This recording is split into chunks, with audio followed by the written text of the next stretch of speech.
Réjouis-toi, comblé de grâce, le Seigneur est avec toi. Comblé de grâce, comblé. Marie, dans l'ordre des créatures, est le chef-d'œuvre de Dieu. Et nous venons vers elle comme attirés par la beauté, car la beauté attire, on va naturellement vers ce qui est beau.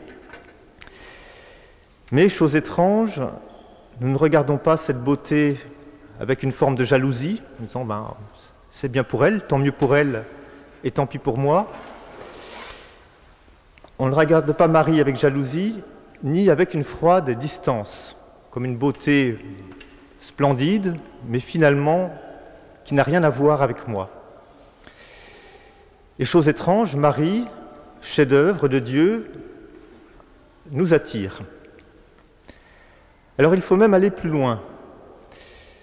Dans la relation entre Marie et notre condition d'homme pécheur. Il y a un manuscrit de l'Évangile, un très vieux manuscrit du Xe siècle, qui représente Marie au Golgotha, et Marie n'est pas au pied de la croix de Jésus. Elle est décalée au pied de la croix du bon larron. Marie et les pécheurs, c'est une grande histoire d'amour et une vieille histoire. Et dans les prières chrétiennes, depuis longtemps, depuis le IIIe siècle, dès qu'il y a le mot Marie, il y a le mot pécheur qui arrive pas très loin après. Sainte Marie, Mère de Dieu, priez pour nous pauvres pécheurs. Ô Marie conçue sans péché, priez pour nous qui avons recours à vous. Marie et les pécheurs, c'est une grande histoire d'amour. C'est pour ça que nous sommes là ce soir. Alors, une histoire. Dans cette grande histoire d'amour, une petite histoire. C'est une légende du Moyen-Âge, donc un peu fabuleuse, vous allez voir, mais qui en même temps dit une vérité très profonde. C'est la légende de sœur Béatrice. Écoutez la légende de sœur Béatrice.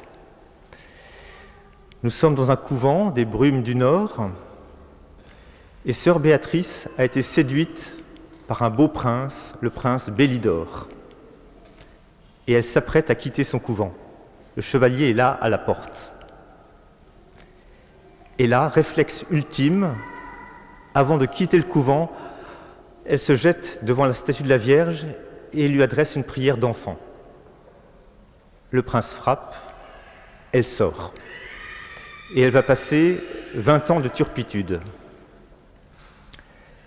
Après 20 ans de turpitude, un peu comme le fils prodigue, elle rentre en elle-même, elle dit « Je suis une misérable, je vais rentrer au couvent ». Donc elle rentre au couvent, elle frappe à la porte comme une gueuse, et elle dit en loque à la sœur portière « Je suis sœur Béatrice ». Et la sœur portière dit « Écoutez, c'est pas possible, sœur Béatrice est là, elle est dans le couvent. D'ailleurs, c'est la plus sainte de chez nous. » C'est que la statue de la Vierge devant laquelle avait prié sœur Béatrice a pris sa place pendant 20 ans et a occupé toutes les fonctions admirablement du couvent. Alors sœur Béatrice peut reprendre sa place, ni vue ni connue, et effectivement mourir comme une sainte. Alors c'est une légende, mais c'est très profond. Cela veut dire que ce que cette histoire nous apprend, c'est que la grâce est en amont du péché. Dieu, la grâce, le salut n'arrive pas après le péché, mais il est toujours en avance, en amont. Et quand sœur Béatrice ou nous autres, nous sommes partis loin de Dieu, eh bien Marie est là toujours à la bonne place. Elle occupe notre place en attendant notre retour. C'est ce que Paul dit magnifiquement, là où le péché a abondé, la grâce a surabondé. Marie et les pécheurs, c'est une grande histoire d'amour. Alors beaucoup d'entre vous sont dans les équipes Notre-Dame. Eh bien, votre histoire d'amour, c'est une partie de la grande histoire d'amour de Marie et les pécheurs. Deux chrétiens qui vivent ensemble, ces deux pécheurs, mais au sein d'une histoire d'amour qui est plongée dans la grande histoire d'amour de Dieu et de son peuple en Marie avec Jésus.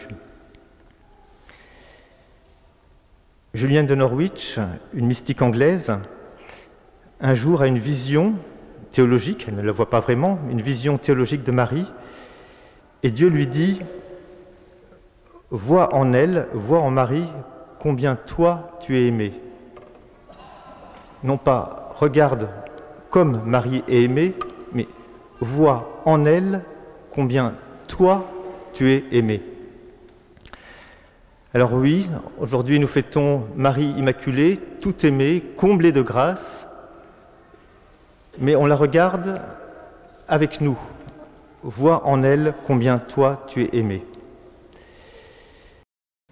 Marie et les pécheurs, c'est une grande histoire d'amour, d'un seul et unique amour, celui de Dieu pour les hommes, en Jésus, dont le nom signifie « Le Seigneur sauve ».